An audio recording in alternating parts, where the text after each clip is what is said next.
మాకు ఒక కంప్లైంట్ రావడం జరిగింది.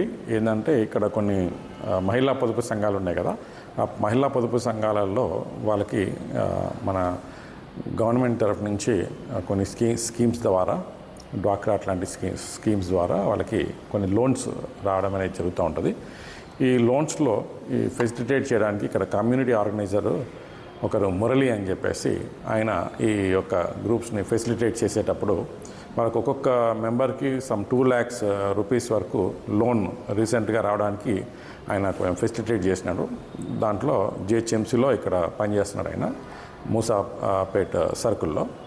అయితే ఆయన ఆధ్వర్యంలో ఉన్న వార్డులో ఉన్న దాదాపు కొన్ని గ్రూప్స్కి సంబంధించి ఆయన డబ్బులు డిమాండ్ చేస్తున్నట్టు మాకు కంప్లైంట్ రావడం జరిగింది. అందులో ఒక మహిళా పొదుపు సంఘం గ్రూప్ మాకు అప్రోచ్ అవ్వడం జరిగింది. దాంట్లో భాగంగా అరౌండ్ ఒక్కొక్క 10 మంది ఉన్న గ్రూప్స్లో ఒక్కొక్క వ్యక్తికి 2 లక్షలు వస్తే టోటల్ 20 lakhs రూపీస్కి 20,000 రూపీస్ ఇతను లంచ్ టైం రూపంలో డిమాండ్ చేశాడు. ఆ 20 lakhs అంత 2,000 పర్ పర్సన్ అన్నట్టు 20,000 అంటే అంత ఇచ్చుకోలేము అదేనంటే లాస్ట్కి 18,000కి ఆయన తగ్గించడం జరిగింది. ఆ 18,000 రూపాయలు ఈరోజు కంప్లైంట్ మళ్ళీ అప్రోచ్ అయిన కంప్లైంట్ ఇక్కడ ఇస్తున్నప్పుడు రెడ్ హ్యాండెడ్గా మేము పట్టుకోవడం జరిగిందండి.